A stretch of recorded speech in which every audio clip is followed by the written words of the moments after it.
ni in leitung a na sumle pai na nei salam sate na it za sang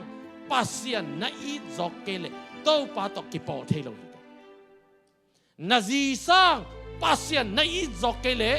pasian to ki po thelo na pasal sang pasian na it zokele pasian to ki po thelo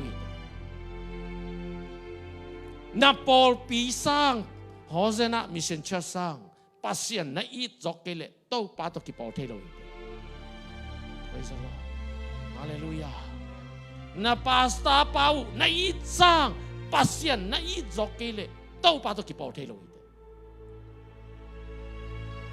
lai sang win ji anwa sim lai ni anel som ni lagu tua hi manin hu adik lo hu asang lo pum bi pen asi ahi ma bangin sep na to akizom lo up na zong asi ahi up na to biakini lamhang kilam lo di na sep na to na zui kaya na biakhian na to na zui sakele to patang lo ni baha to pan to bangin na so amen amen hallelujah nagiate kya to pa itin na kichibo